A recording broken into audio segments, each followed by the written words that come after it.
Hello guys, स्वागत है आप सभी का आपके अपने YouTube channel GS from basics में। और दोस्तों, आज हम लेके आए हैं आपके लिए आधुनिक भारत में अगली वीडियो। जो सीरीज हमारी चल रही है उसी सीरीज में हमारी अगली वीडियो है। तो लास्ट वीडियो में जो हमने बात करी थी, बात हमारी उसमें हमने करी थी सैंडर्स की हत्या। और सैंडर्स की जो हत्या है वो कौन सी उसने करी है, तो वो एचएसआरए ने करी है। एचएसआरए की बात आती है तो एचएसआरए की जो स्थापना हुई थी वो कब हुई थी? 1928 में। और किसने करी थी? चंद्रशेखर आजाद ने। और इनका पहला काम जो था वो सैंडर्स की हत्या करना था। और सैंडर्स की हत्या कब करी थी इन्होंने? 17 दिसंबर 1928 को। सैंडर्स की हत्या के बाद इन्होंने एक दूसरा काम किया यहाँ पर, सेंट्रल लेजिस्लेटिव असेंबली बम कांड। तो यहाँ पर बम जो फेंका गया था वो बम फेंका गया था 8 अप्रैल को, 8 अप्रैल 1929 को। तो यहाँ पर सैंडर्स की हत्या करी और असेंबली में बम फेंका, तो ये दोनों घटनाएं किसने करी थी? एचएसआरए ने करी थी। उसके बाद में फिर एक घटना और हमें देखने को मिली थी, लाहौर षड्यंत्र। फिर हमने बात करी थी चटगांव की। उसके बाद में फिर हमारी बात हुई थी साइमन कमीशन की। तो अब उसी में बात आती है साइमन कमीशन की। अगर बात आती है तो साइमन कमीशन ने, वहां पर साइमन कमीशन का हुआ विरोध। अब साइमन कमीशन जो था वो भारतीय नेताओं के सामने रख गया एक चुनौती। तो उस चुनौती को हमें देखने को मिलता है नेहरू रिपोर्ट के रूप में। चुनौती को उन्होंने कैसे स्वीकार करा और उसकी क्या रिपोर्ट बनाई, तो उसकी हम बात करते हैं नेहरू रिपोर्ट में। तो देखते हैं, आइए नेहरू रिपोर्ट क्या है। अब नेहरू रिपोर्ट जो आई थी वो आई थी 1928 में। इस समय जो भारत सचिव थे वो वर्कन हेड थे। तो वर्कन हेड जो हमें देखने को मिले थे साइमन कमीशन के दौरान भी, तो उनकी वजह से ही भेजा था। तो सर जॉन साइमन लेके आए थे।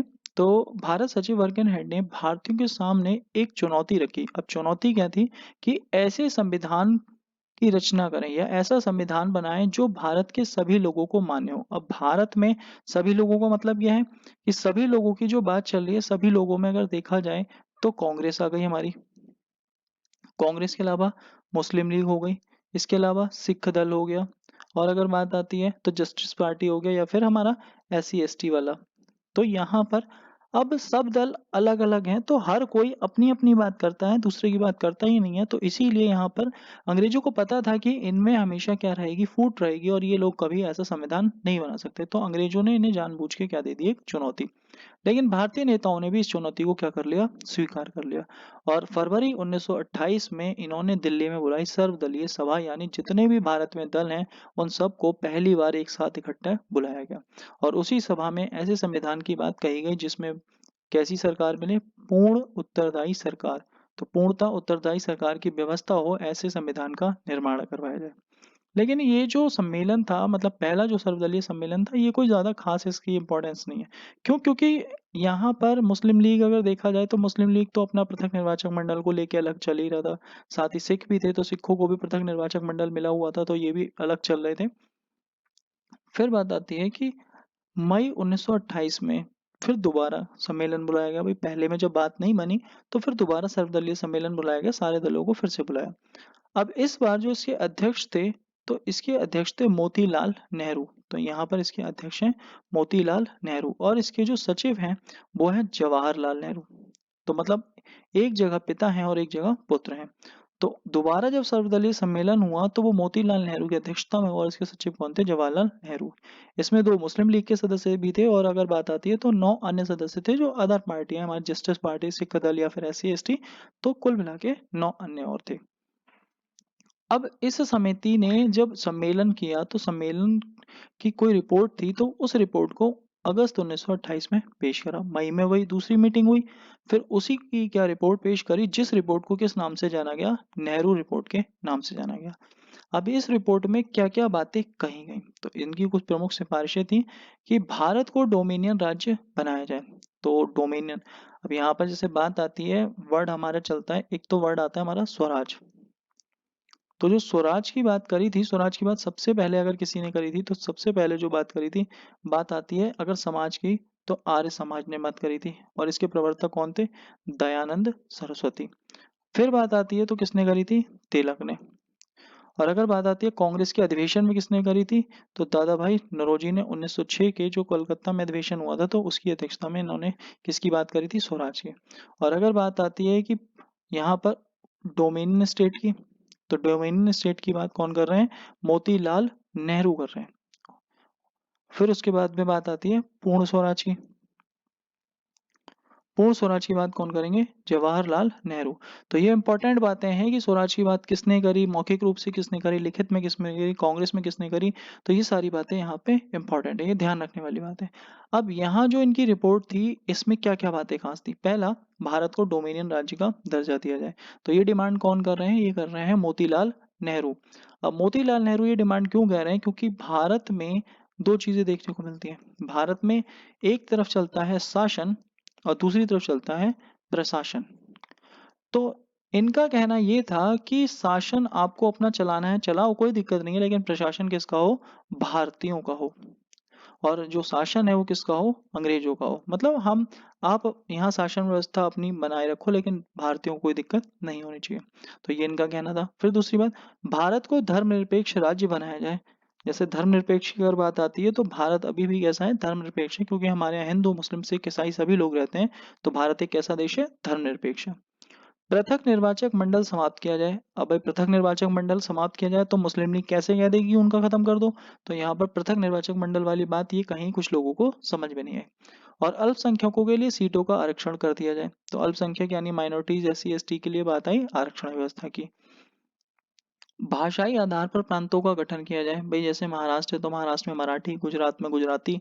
तो सबका अगर देखा जाए भाषाई आधार पर प्रांतों का गठन किया जाए तो प्रांतों का पता चल जाए। फिर दूसरी बात, नागरिकता को परिभाषित किया जाए कि हम भारत के नागरिक हैं। तो किस तरह से जस्टिफाई होता है कि अगर हम कहीं जाते हैं, तो जैसे गांधी जी ने फील करी थी रंग भेद की नीति दक्षिण अफ्रीका में 1893 के दौरान। तो मतलब उसी बात के लेके बात आई कि नागरिकता को भी परिभाषित करो कि नागरिकता हम अगर भारत के नागरिक हैं तो किस तरह से जस्टिफाई होंगे। दूसरा, सार्वजनिक वयस्क मताधिकार। तो सभी को वोट डालने का अधिकार मिलना चाहिए, कि भेदभाव वोट डालने में नहीं होना चाहिए। फिर नेक्स्ट, भारत में सर्वोच्च न्यायालय की स्थापना हो। तो सुप्रीम कोर्ट की अभी तो नहीं होगी, लेकिन ये कब होगी? ये होगी भारत शासन अधिनियम 1935 के द्वारा। तो इस अधिनियम के द्वारा भारत में सर्वोच्च न्यायालय की स्थापना होगी, क्योंकि इसके लिए पहले इंग्लैंड प्रिवी काउंसिल से परमिशन ली जाती थी। अगर वो परमिशन देती थी तब जाके भारत में कुछ होता था, इसी वजह से दिक्कतें थी। अब कांग्रेस के 1928 के कोलकाता अधिवेशन में, जो 1928 में कांग्रेस का कलकत्ता में अधिवेशन हुआ, यानी ये दिसंबर में होता था हर साल। तो दिसंबर में जब ये अधिवेशन हुआ तो सुभाष चंद्र बोस और जवाहरलाल नेहरू जैसे नेता थे, उन्होंने डोमिनियन स्टेट मना कर दिया और डोमिनियन स्टेट की जगह उन्होंने बात करी पूर्ण स्वराज की। तो डोमिनियन स्टेट की बात खत्म। जवाहरलाल नेहरू ने कहा कि जो पापा ने हमारे कहा, वो पापा हमारे क्या कहते थे, मोतीलाल नेहरू क्या कहते थे कि डोमिनियन स्टेट। लेकिन अब हम वो नहीं है, अब उनकी जगह कौन है? हम हैं। तो हम बात करते हैं किसकी? पूर्ण स्वराज की। क्योंकि यहाँ पर दो बातें चलती थी, एक तो शासन की बात चलती थी और एक बात चलती थी प्रशासन की। तो उनका कहना था कि अंग्रेजों का शासन, लेकिन इनका कहना था भारतीयों का ही शासन होगा और भारतीयों का ही क्या होगा? प्रशासन होगा। तो दोनों चीजें किसकी होनी चाहिए? भारतीयों की होनी चाहिए। यानी हमारा स्वराज कैसा होना चाहिए? पूरा होना चाहिए, अंग्रेजों का उसमें कोई भी लेना देना नहीं होना चाहिए था। तो इनका तो मोटिव ही चेंज हो गया। अब डोमिनेंट स्टेट की जगह किसकी बात होने लगी? पूर्ण स्वराज की। अब इस रिपोर्ट को लेकर कांग्रेस में ही अगर देखा जाए आपस में विवाद, कुछ लोग कह रहे हैं डोमिनियन, कुछ लोग कह रहे हैं पूर्ण स्वराज। तो कांग्रेस में हो गया विवाद, और जो सर्वदलीय सम्मेलन रिपोर्ट थी वो क्या हो गई? बेकार हो गई। उसको सबने क्या कर दिया? मना कर दिया कि भैया ये रिपोर्ट किसी काम की नहीं है, इसे क्या है? वापस ले जाओ। और सुभाष चंद्र बोस और जवाहरलाल नेहरू ने 1928 में पूर्ण स्वराज की प्राप्ति हेतु ऑल इंडिया इंडिपेंडेंस लीग की स्थापना की।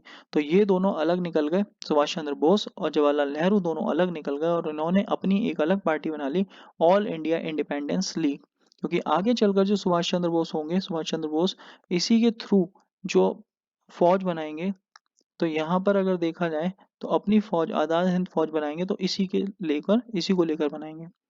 फिर उधर बात आती है मुस्लिम लीग की। तो मुस्लिम लीग भी भाई नाराज थी। क्यों नाराज थी? जिन्ना ने पहले ही कह दिया था कि हमारे पृथक निर्वाचक मंडल के साथ में कोई भी छेड़खानी नहीं होनी चाहिए। तो इन्होंने भी साफ साफ नेहरू रिपोर्ट को क्या कर दिया? मना कर दिया कि हमें भी नेहरू रिपोर्ट नहीं चाहिए, क्योंकि जब हमारा पृथक निर्वाचक मंडल नहीं है तो फिर हमारे लिए रिपोर्ट क्या है? ये बेकार है। तो जिन्ना ने भी मना कर दिया। साथ ही जब पृथक निर्वाचक सिखों को भी मिला हुआ था तो उन्होंने भी साफ मना कर दिया कि भाई हमें भी क्या है, ये रिपोर्ट बेकार है, हमारे लिए कोई यूजफुल रिपोर्ट नहीं है। तो सिख भी क्या थे? नाखुश थे इस बात से। तो यहाँ पर ये बात आती है। फिर अब इसके बाद में जिन्ना को ये फील हुआ कि कहीं ना कहीं हमारे साथ क्या हो रहा है? भेदभाव हो रहा है। तो जिन्ना ने मुसलमानों की कुछ मांगे रखी, 14 सूत्रीय मांगे। तो उसी को बोला जाता है जिन्ना की 14 सूत्रीय मांगे। तो इसे जिन्ना फॉर्मूला भी कहा जाता है। और ये जिन्ना ने कब दी थी? 1929 को। और 1929 में इन्होंने क्या कहा? जिन्ना ने कहा कि यहाँ पर इनका एक तो सबसे बड़ी बात क्या जा रहा था, मुस्लिम लीग के नेता मोहम्मद अली जिन्ना ने नेहरू रिपोर्ट में मुस्लिम समुदाय के लिए पृथक निर्वाचक मंडल की सुविधा ना दिए जाने के कारण मुसलमानों की 14 मांगे जारी करी। तो बात सारी घूम फिर के किस पे आ गई? पृथक निर्वाचन मंडल पे आ गई। अब जब पृथक निर्वाचक मंडल नहीं है तो दिक्कत तो किससे है? इसी से ही है भाई, पृथक निर्वाचक मंडल मिलना ही चाहिए। तो उसके चलते इन्होंने कह दिया कि जो मुसलमान हैं उनकी 14 मांगे हैं। 14 मांगों में जैसे बात आती है कि यहाँ पर उनके लिए क्या है, अलग सीटों का आवंटन होना चाहिए, उनके लिए पृथक निर्वाचक मंडल होना चाहिए, उनके नियम कानून अलग होने चाहिए। तो इन्होंने इस तरह की 14 मांगे ऐसी रखी जो मुसलमानों के फेवर में थी, तो उनसे हिंदुओं को लेना देना था नहीं। तो उन्हीं मांगों को जिन्ना की 14 सूत्रीय मांगे कहा गया, या फिर उसे क्या बोला गया? जिन्ना फॉर्मूला। अब ये बात जो हो गई डिवाइडेशन वाली हो गई, हिंदू अलग और मुस्लिम अलग। मुस्लिम चल रहे हैं अपने पृथक निर्वाचक मंडल को लेके, हिंदुओं में भी अगर देखा जाए सिख अलग चल रहा है, माइनॉरिटी अलग चल रही है, और अगर नॉर्मल है तो अलग चल रहा है कांग्रेस वाले। तो अब अंग्रेजों ने यहाँ पर क्या लगा दी? आग लगा दी हिंदू और मुस्लिम के बीच में एक बार फिर से। तो यही बात यहाँ पर कही भी गई है कि यहाँ पर अंग्रेजों द्वारा बोया गया सांप्रदायिकता का बीज पेड़ का रूप ले चुका था, जिसका फल भारत विभाजन के रूप में देखने को मिलता है। तो आगे यानी कि ये 29 से अब जब है इनकी नाराजगी होनी शुरू हो गई है। अब आगे चल के जो हम देखेंगे तो ये 47 आते आते, जब 1947 आएगा तो वहां आते आते भारत क्या हो जाएगा? दो हिस्सों में डिवाइड हो जाएगा। एक हिस्सा मुसलमानों का होगा और एक हिस्सा हिंदुओं का होगा। तो इसीलिए यहाँ पर हिंदू मुस्लिम को किसने डिवाइड करवाया? अंग्रेजों ने डिवाइड करवाया। अंग्रेज बहुत अच्छे से जानते थे कि यहाँ पर अगर इन दोनों में लड़ाई करवा दी जाए तो भारत में हमारा ही शासन चलेगा। अब इन्हीं सारी बातों को लेकर यहाँ पर अगला अधिवेशन हुआ कांग्रेस का, लाहौर अधिवेशन। अब कांग्रेस का लाहौर अधिवेशन कब हुआ? 1929 में। अब अधिवेशन हमेशा कब होते थे? अधिवेशन हमेशा होते थे दिसंबर में। अब ये भी अधिवेशन हमारा दिसंबर में हुआ, और जो जवाहरलाल नेहरू थे वो कहीं ना कहीं अपनी पापा वाली बात से सेटिस्फाई नहीं थे, जो उन्होंने बात करी थी किसकी? डोमिनियन स्टेट की। तो डोमिनियन स्टेट की बात से वो सेटिस्फाई नहीं थे, तो वो अब यहाँ पर अपनी बात करेंगे पूर्ण स्वराज की, क्योंकि इस समय हो जाएंगे वो अध्यक्ष। तो जो कांग्रेस का लाहौर अधिवेशन था 1929 का, तो इसमें जो अध्यक्ष बने थे वो बने थे जवाहरलाल नेहरू। तो इस अधिवेशन में ही पूर्ण स्वराज की बात कही गई, और कांग्रेस का यह अधिवेशन दिसंबर 1929 में लाहौर में हुआ। और इसके अध्यक्ष कौन थे? जिसके अध्यक्ष जवाहरलाल नेहरू थे। तो इसकी अध्यक्षता जवाहरलाल नेहरू ने की। अब इसी अधिवेशन में नेहरू ने क्या कहा? इसी अधिवेशन में नेहरू रिपोर्ट को नेहरू जी ने खारिज कर दिया। ये नेहरू रिपोर्ट जो है ये जारी करी थी मोतीलाल नेहरू ने, और जो खारिज कर रहे हैं वो कौन कर रहे हैं? वो कर रहे हैं जवाहरलाल नेहरू। तो मोतीलाल नेहरू की जो नेहरू रिपोर्ट थी उसे जवाहरलाल नेहरू ने खारिज कर दिया, और पूर्ण स्वराज के प्रस्ताव को क्या कर दिया? पारित की। हम जो बात करेंगे अब डोमिनियन स्टेट की बात ना करके हम किसकी बात करेंगे? पूर्ण स्वराज की बात करेंगे। और इन्होंने 31 दिसंबर 1929 की मध्य रात्रि, आधी रात यानी 12 बजे, इन्होंने रावी नदी के तट पर कांग्रेस के जो अध्यक्ष थे जवाहरलाल नेहरू, उन्होंने भारतीय स्वतंत्रता का प्रतीक तिरंगा झंडा फहरा दिया, और ये तय कर दिया कि 26 जनवरी 1930 का दिन पूर्ण स्वराज के रूप में मनाया जाएगा, और हर साल 26 जनवरी को पूर्ण स्वाधीनता दिवस के रूप में मनाया जाएगा। तो यहाँ पर इनका सबसे बड़ा फैसला था, क्योंकि ये 26 जनवरी वाली जो बात है ये बहुत इंपॉर्टेंट बात है, क्योंकि ये आगे चल के हमें देखने को भी मिलती है कि 26 जनवरी को हमारा क्या हुआ है? संविधान लागू हुआ है। तो 26 जनवरी को ही क्यों करा था? इसके पीछे ये बात यहाँ पर पता चलती है, क्योंकि यहाँ इन्होंने भारतीयों से कह दिया कि आज से हम क्या हो गए? आज़ाद हो गए। और 26 जनवरी को कौन सा दिवस मनाओ? स्वतंत्रता दिवस मनाओ। लेकिन हमें जो आज़ादी मिली वो कब मिली? हमें हमें मिली आज़ादी 15 अगस्त को। तो अब, और ये कब मिली? 1947 में। और ये बात चल रही है 1930 की। तो 30 से लेके 47 तक 17 साल तक हम जो अपना स्वतंत्रता दिवस मनाएंगे वो कौन से दिन मनाएंगे? 26 जनवरी को। तो इसी वजह से जब 47 में हम आज़ाद हुए तो दिन कब चेंज हो गया? 15 अगस्त हो गया। तो 26 जनवरी की वैल्यू खत्म हो गई। तो इसीलिए 26 जनवरी की वैल्यू बढ़ाने के लिए 26 जनवरी को क्या लागू किया गया था? संविधान लागू किया गया था। और ये जो बात थी, ये बात कब कही गई थी? 31 दिसंबर 1929 को जवाहरलाल नेहरू ने कही थी कि इसे क्या है? ऐसे ही मनाया जाएगा। और साथ ही यहाँ पर बात आती है, जो कांग्रेस थी, तो कांग्रेस की जो कार्यकारिणी सभा थी उसने गांधी जी को भी एक अधिकार दे दिया कि भाई गांधी जी आज से आप क्या करो? देश में सविनय अवज्ञा आंदोलन शुरू कर दो जल्दी से जल्दी, ताकि अंग्रेजों की कोई बात ना हो। तो सविनय अवज्ञा आंदोलन को कहा गया है सिविल नाफरमानी। इसको हमने बोला है सिविल नाफरमानी। सिविल नाफरमानी भी कहते हैं और इसे सविनय अवज्ञा आंदोलन भी कहते हैं। अब उससे पहले 11 जो गांधी जी थे, तो गांधी जी ने कहा चलो पहले एक बार अंग्रेजों से बात कर लेते हैं। बात करने में कोई बुराई नहीं है, अगर अंग्रेज हमारी बात सुन लेते हैं तो फिर हम आगे उस हिसाब से प्लानिंग करेंगे, अभी आंदोलन करने की जरूरत नहीं है। तो यहाँ फिर बात आती है गांधी जी द्वारा प्रस्तुत 11 सूत्रीय मांगे 31 जनवरी 1930। भाई उधर 30 में क्या होगा, उन्होंने जो 26 जनवरी 1930 से हमारा देखा जाए तो स्वतंत्रता दिवस मनाना शुरू कर दिया। तो गांधी जी ने भी कहा अभी आंदोलन शुरू नहीं करते हैं, क्या करते हैं, अपनी हम मांगे रखते हैं। तो गांधी जी ने वायसराय इरविन और जो ब्रिटिश प्रधानमंत्री रैम्स मैकडॉनल्ड थे, तो उनके सामने 31 जनवरी 1930 को अपनी 11 सूत्रीय मांगे रखी। भाई 14 सूत्रीय जिन्ना ने रखी और 11 सूत्रीय किसने रखी, गांधी जी ने रखी। और इन मांगों को गांधी जी ने अपने पत्र यंग इंडिया में भी क्या कर दिया, प्रस्तुत कर दिया, कि ताकि जनता को पता चल जाए कि हमारी भी क्या क्या मांगे हैं। गांधी जी ने अपनी 11 सूत्रीय मांगे ना माने जाने पर अब भाई इरविन ने साफ साफ क्या कर दिया, मना कर दिया, भाई गांधी जी हम आपकी बात को नहीं मान सकते। तो गांधी जी ने इरविन को लेटर लिखा कि भाई उसमें क्या लिखा था, तो ये बहुत इंपॉर्टेंट है स्टेटमेंट। तो इसमें लिखा था, गांधी जी ने कहा मैंने रोटी मांगी थी, बदले में मुझे पत्थर मिला, अब इंतजार की घड़ियां समाप्त हुई। मतलब अब क्या है, हमने तुमसे प्यार से कहा, भाई भारतीय हैं, भारतीय किससे कह रहे हैं, भारतीय कह रहे हैं अंग्रेजों से। अब हमने तुमसे कहा, तुमने नहीं सुना। अब हमारा कोई काम था तो हमने तुमसे कहा, तुमने तो हमारा काम करके दिया नहीं। अब तुम्हारा कोई काम अगर हमारे पास आया तो हम भी क्या कर देंगे, मना कर देंगे। तो इसीलिए अब यहाँ पर जब गांधी जी की बात को इन्होंने मना कर दिया, तो अब अंग्रेजों का भी कोई काम होगा तो वो भी भारतीय करके नहीं देंगे। और उसी के लिए यहाँ पर एक आंदोलन शुरू होगा, सविनय अवज्ञा आंदोलन। तो सविनय अवज्ञा आंदोलन मतलब विनय के साथ में क्या करनी है, आज्ञा की अवज्ञा करनी है। कि अगर आपकी कोई बात है, आप कोई काम मेरे पास लेके आए और मैंने आपसे मना कर दिया, तो अगली बार अगर मैं आपके पास जाऊंगा किसी काम को लेकर, तो भाई आप भी करके नहीं दोगे। यानी कि हम तो प्यार से मना कर देंगे कि हम आपका काम नहीं करने वाले, जो आपको करना है वो कर लो। तो इसी बात को बोला गया सविनय अवज्ञा आंदोलन, और ये आंदोलन शुरू हुआ 1930 में। क्यों, क्योंकि गांधी जी की जो 11 सूत्रीय मांगी थी, सरकार ने उस पर सकारात्मक रुख तो दिया नहीं और उल्टा क्या कर दिया, उन्हें मना कर दिया। तो गांधी जी नाराज हो गए और नाराज होने के बाद में उन्होंने 12 मार्च 1930 को एक ऐतिहासिक सत्याग्रह की शुरुआत करी। और 12 मार्च को ये अपने आश्रम से चलेंगे, और आश्रम कौन सा, जो बना था 1915 में, ये बना था सत्याग्रह या साबरमती या अहमदाबाद में। तो साबरमती आश्रम से अपने 78 अनुयायियों के साथ इन्होंने यात्रा करी, 240 मील लंबी पद यात्रा। अब भाई पद यात्रा क्यों करी, क्योंकि ताकि लोग इसमें धीरे धीरे जुड़ते जाएं। भाई एक आएगा, फिर दो आएंगे, फिर तीन आएंगे, तो धीरे धीरे हर जगह से जहां जहां से निकलेंगे, अगर वो कोई कहेगा कि भाई गांधी जी जा रहे हैं तो हम भी इनके साथ जाएंगे, तो कहीं ना कहीं इनके साथ में भीड़ बढ़ती गई। और ये 5 तारीख को पहुंचे, 5 अप्रैल 1930 को गुजरात के समुद्र तट पर स्थित दांडी गांव पहुंचे। तो ये यात्रा इन्होंने शुरू कब करी, 12 मार्च को शुरू करी और 5 अप्रैल को ये पहुंच गए। तो लगभग एक महीने के टाइम के अंदर अंदर यहाँ पर इन्होंने यात्रा पूरी करी, कितने, 240 मील लंबी। और कितने लोग लेकर, 78 लोग लेके।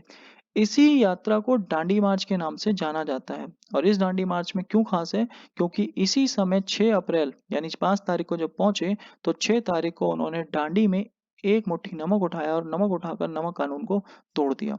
नमक कानून को यहाँ पर तोड़ने की बात यह है, जैसे अगर बात आती है कि भारत में जो नमक पैदा होता है वो गुजरात वाले इलाके में, यानी इस वाले इलाके में होता है। तो गुजरात वाले इलाके में जब नमक होता है तो यहाँ लवणीय मृदा है। तो अब जैसे जिस जगह पर नमक निकलता है तो वहाँ मजदूरों को काम करने में थोड़ी सी दिक्कत होती है। अब दिक्कत क्या होती है कि पैर वगैरह गलने लग जाते हैं, क्योंकि उस समय जूते वगैरह हुआ नहीं करते थे, तो इस वजह से काफ़ी दिक्कत हुआ करती थी। और इनका मेहनताना वगैरह भी अंग्रेज दिया नहीं करते थे। तो कहीं ना कहीं इनकी जो मजदूरी थी उस बात की दिक्कत थी, और काम करने के जो तरीके थे उन बातों की परेशानियां थी। तो इन्होंने नमक कानून को तोड़ा, उन्होंने कह दिया कि आज से कोई भी भारतीय अंग्रेजों के लिए काम नहीं करेगा, जो भी काम करेगा वो सब अपने लिए काम करेंगे, अंग्रेजों के लिए कोई काम नहीं करेगा। उन्हें साफ साफ क्या करना है, मना करना है, उनकी आज्ञा की अवहेलना करनी है। आपको लड़ाई नहीं करनी है, आप प्यार से मना कर दो कि भाई हम आपका काम नहीं करेंगे। तो उसी बात को बोला है कि नमक उठाकर नमक कानून को तोड़ा। अब सुभाष चंद्र बोस ने इस अभियान को लेकर एक बात कही। सुभाष चंद्र बोस ने कहा ये जो गांधी जी ने यात्रा करी है, ऐसे ही यात्रा एक नेपोलियन था, नेपोलियन ने करी थी, कहाँ से, एल्बा से पेरिस तक। और दूसरा राजनीतिक सत्ता की प्राप्ति के लिए मुसोलिनी ने करी थी रोम तक। तो ये 2 यात्राओं से मतलब गांधी जी की भी यात्रा, भाई गांधी जी भी कहीं न कहीं भारत को आज़ाद करवाना चाहते हैं, देश आज़ाद करवाना चाहते हैं। तो उन्होंने जो गांधी जी हैं उनकी यात्रा नेपोलियन से और मुसोलिनी से तुलना कर दी कि इनकी यात्रा कुछ ऐसी है, उनकी भी क्या किसके लिए थी? मुसोलिनी की और नेपोलियन की, इनकी भी अपनी क्या थी? भाई विस्तारवाद की थी कि हमारे देश का क्या है विस्तारवाद हो जाए और हमारी क्या है आज़ादी हो जाए। और वही काम भारत में कौन कर रहा है? गांधी जी कर रहे हैं। गांधी जी बस किससे कर रहे हैं? गांधी जी बात करते थे अहिंसा से। वो हिंसा के खिलाफ थे तो इसीलिए वो बात करते थे अहिंसा से। अब इस आंदोलन के दौरान भारत में अलग अलग जगहों पर गतिविधियां देखने को मिलेंगी। तो उन्हीं गतिविधियों में हमें कुछ गतिविधियां देखने को मिलेंगी। तमिलनाडु, तमिलनाडु में गांधीवादी राजनेता सी राजगोपालाचारी ने तंजौर के समुद्री तट की यात्रा की। तो ये नेता थे, इन्होंने भी कहीं ना कहीं समुद्र तट की यात्रा करी और वहां पर भी इन्होंने कानून तोड़ा। मालाबार, तो मालाबार पड़ता है ये केरल वाला, केरल का जो तट है। भाई एक तो यहाँ पर हो गया तमिलनाडु और इधर हो गया केरल। तो केरल के मालाबार पे बायकॉम सत्याग्रह के नेता कलप्पन ने कालीगढ़ से पेन्नौर तक की नमक यात्रा की। तो इन्होंने भी नमक कानून तोड़ा। और सविनय अवज्ञा आंदोलन का सबसे प्रबल रूप धरासना में देखने को मिलता है। तो धरासना में किसकी वजह से देखने को मिला? क्योंकि सरोजनी नायडू, मणिलाल और इमाम साहब के साथ हजारों सत्याग्रहियों ने धरासना नामक कारखाने पर हमला किया। अब जब इन सबने मिलकर मतलब जितने सत्याग्रही थे सबने मिलकर जब कारखाने पर हमला किया तो पुलिस भी कहीं ना कहीं भाई हमला करेगी। तो पुलिस ने करी कठोर कार्रवाई। इस बात का उल्लेख करा है अमेरिकी पत्रकार बेब मिलर ने। तो जो बेब मिलर है अमेरिकी पत्रकार, क्योंकि भाई भारतीय तो कुछ कह नहीं सकते थे अपने अखबारों में, तो अमेरिका वाले तो कह सकते थे या दूसरे देशों वाले कह सकते थे। तो अमेरिकी पत्रकार बेब मिलर ने इस बात का जिक्र करा है कि जब धरासना पे भारतीयों ने हमला किया तो पुलिस ने उन पर किस तरह से कठोर कार्यवाही की। तो इस बात का जिक्र हमें देखने को मिलता है, आगे देखने को मिलता है इसी आंदोलन का। पश्चिमोत्तर सीमा प्रांत के मुसलमानों में खान अब्दुल गफ्फार खां। भाई पश्चिमोत्तर, पश्चिम की अगर बात करी जाए तो कौन सा हो गया? इधर हो गया ईस्ट, इधर हो गया वेस्ट, इधर हो गया नॉर्थ और इधर साउथ। तो पश्चिमोत्तर सीमा यानी इधर वाले जितने भी राज्य थे तो इन राज्यों में यानी जो खान अब्दुल गफ्फार खां थे तो ये मुसलमान व्यक्ति थे। इन्हें कहा जाता है सीमांत गादी। इनके नेतृत्व में सविनय अवज्ञा आंदोलन चलाया। सब लोग हर जगह अपना अपना चला रहे हैं तो पश्चिमी प्रांत में कौन चला रहे हैं? सीमांत गांधी या खान अब्दुल गफ्फार खां। तो इन्होंने आंदोलन चलाया और इनके नेतृत्व में खुदाई खिदमतगार तो या लाल कुर्ती संगठन, ये संस्था थी किसकी? सीमांत गांधी जो हमारे थे। खुदाई खिदमतगार या लाल कुर्ती संगठन ने सविनय अवज्ञा आंदोलन में सक्रिय भूमिका निभाई और इन्होंने पख्तून नामक एक पत्रिका निकाली ताकि लोगों को क्या है अवेयरनेस रहे आंदोलन के बारे में कि हमारा क्या चल रहा है, आंदोलन चल रहा है तो इसके बारे में ध्यान रखना है। तो इन्होंने भी बहुत ज्यादा ध्यान करा। फिर उत्तर पूर्व में जनजातियां, जो उत्तर पूर्व की जनजातियां थी उन्होंने भी आंदोलन में हिस्सा लिया। भाई उत्तर पूर्व में अगर बात आती है तो इस वाले क्षेत्र की हम बात करते हैं, असम, नागालैंड, मणिपुर, मिजोरम, मेघालय। तो इधर की तरफ की बात आती है, यहाँ पर नागालैंड की बात आती है स्पेशली। तो उत्तर पूर्व राज्यों में जो जनजातियां थी उन्होंने भी बढ़ चढ़कर हिस्सा लिया और जिसमें 13 वर्षीय नागा महिला गैडेन लियू, तो गैडेन लियू जो थी 13 वर्षीय, ये नागालैंड की थी, नागा महिला थी गैडेन लियू। इन्होंने अपने साथियों के साथ मिलकर आंदोलन को समर्थन दिया जिससे जवाहरलाल नेहरू ने खुश होकर इन्हें कौन सी उपाधि दी? रानी की उपाधि दी। तो रानी गैडेन लियू जो थी, अगर बात आती है कि सविनय अवज्ञा आंदोलन में कौन सी जनजाति की महिला का नाम आता है तो रानी गैडेन लियू नागा जनजाति महिला का नाम आता है। तो उस समय ये जो आंदोलन था ये काफी ज्यादा बड़े लेवल पर पूरे भारत में देखने को मिलता है। तो इसी वजह से यहाँ पर जो गांधी जी का सविनय अवज्ञा आंदोलन था तो ये भी काफी ज्यादा पॉपुलर हुआ और पूरे भारत में काफी ज्यादा फैला। तो इसी के चलते जो अब अगली गतिविधियां शुरू होंगी तो अंग्रेज इन गतिविधियों को देखते हुए अब शुरू करवाएंगे गोलमेज सम्मेलन। तो यहाँ पर अब जो नेक्स्ट वीडियो होगी हमारी वो होगी गोलमेज सम्मेलन पे। तो आज की वीडियो में दोस्तों इतना ही, और अगर वीडियो अच्छी लगी हो तो प्लीज़ वीडियो को लाइक करें, शेयर करें, कमेंट करें और सब्सक्राइब करें। Thank you guys.